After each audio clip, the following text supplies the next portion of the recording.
महेशं श्रीपीठपूरं गङ्गापुरवासम् अक्कलकोटनिवासं ब्रह्मविष्णु महेशं दत्तदिगम्बरं गुरुपदं ब्रह्मविष्णु महेशं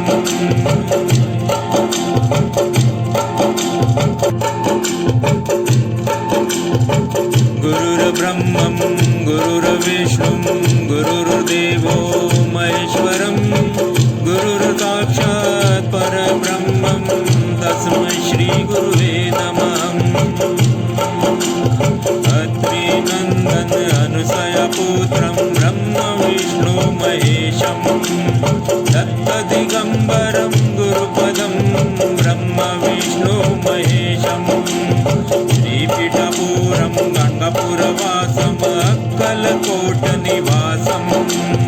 ब्रह्मविष्णु महेशं दत्तदिगम्बरं गुरुपदं ब्रह्मविष्णु महेशं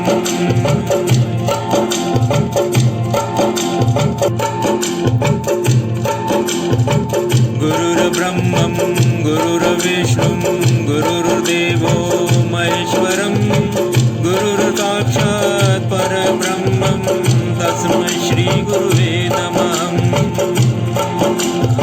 अत्रिनन्दन अनुसयापुत्रं ब्रह्मविष्णु महेशं दत्तदिगम्बरं गुरुपदं ब्रह्मविष्णु महेशं श्रीपीठपूरं गङ्गापुरवासम् अक्कलकोटनिवासं ब्रह्मविष्णु महेशं दत्तदिगम्बरं गुरुपदं ब्रह्मविष्णु महेशं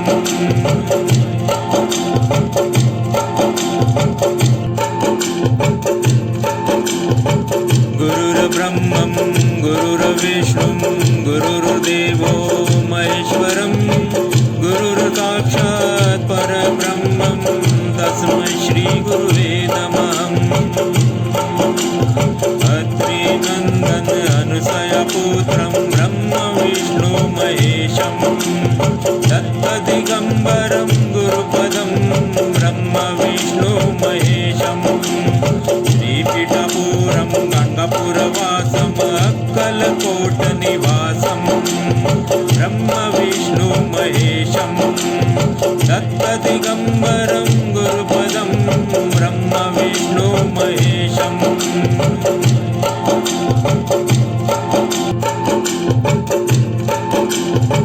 गुरुर्ब्रह्मं गुरुर्विष्णुं गुरुर्देवो महेश्वरं गुरुर्साक्षात् परब्रह्मं तस्मै श्रीगुरुवे नमः। अत्रिनन्दन अनुसयापुत्रं ब्रह्मविष्णु महेशं दत्तदिगम्बरं गुरुपदं ब्रह्मविष्णु महेशं श्रीपीठपूरं गङ्गापुरवासम् अक्कलकोटनिवासं ब्रह्मविष्णु महेशं दत्तदिगम्बरं गुरुपदं ब्रह्मविष्णु महेशं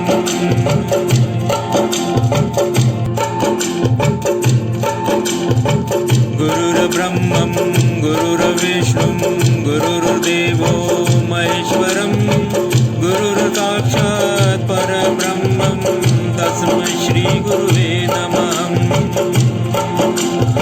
अत्रिनन्दन अनुसयापुत्रं ब्रह्मविष्णु महेशं दत्तदिगम्बरं गुरुपदं ब्रह्मविष्णु महेशं श्रीपीठपूरं गङ्गापुरवासम् अक्कलकोटनिवासं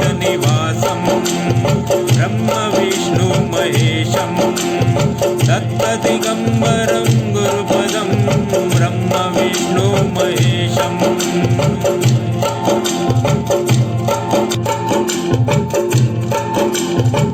गुरुर्ब्रह्मं गुरुर्विष्णुं गुरुर्देवो महेश्वरं गुरुर्साक्षात् परब्रह्मं तस्मै श्रीगुरुवे नमः। अत्रिनन्दन अनुसयापुत्रं ब्रह्मविष्णु महेशं दत्तदिगम्बरं दत्तदिगम्बरं गुरुपदं ब्रह्म विष्णु महेशं श्रीपीठपुरं गङ्गापुरवासम् अक्कलकोटनिवासं ब्रह्म विष्णु महेशं दत्तदिगम्बरं गुरुपदं ब्रह्म विष्णु महेशं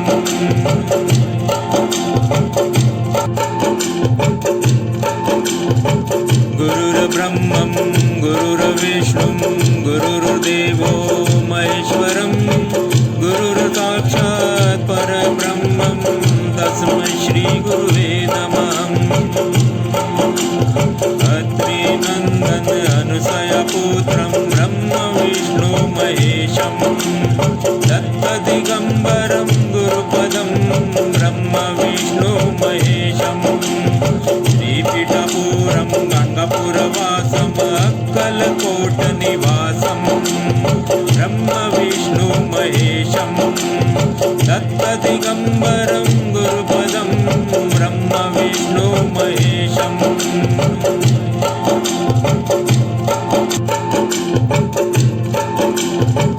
गुरुर्ब्रह्मं गुरुर्विष्णुं गुरुर्देवो महेश्वरं गुरुर्साक्षात् परब्रह्मं तस्मै श्रीगुरुवे नमः।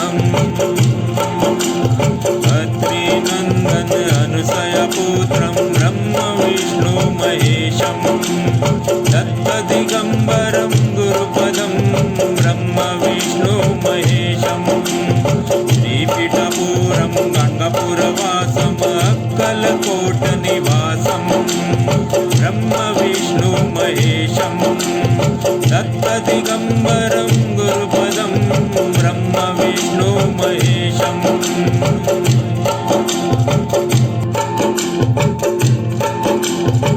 गुरुर्ब्रह्मं गुरुर्विष्णुं गुरुर्देवो महेश्वरं गुरुर्साक्षात् परब्रह्मं तस्मै श्रीगुरुवे नमः।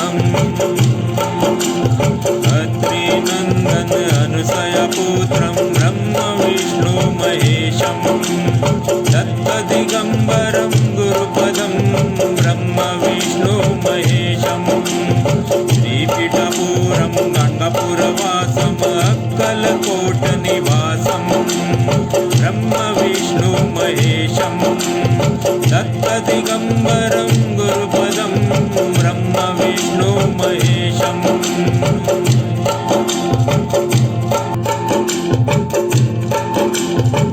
गुरुर्ब्रह्मं गुरुर्विष्णुं गुरुर्देवो महेश्वरं गुरुर्साक्षात् परब्रह्मं तस्मै श्रीगुरुवे नमः।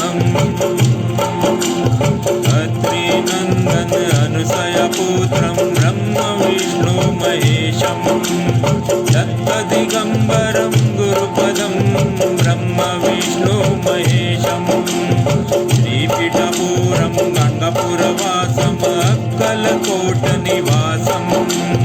ब्रह्म विष्णु महेशं दत्तदिगम्बरं गुरुपदं ब्रह्म विष्णु महेशं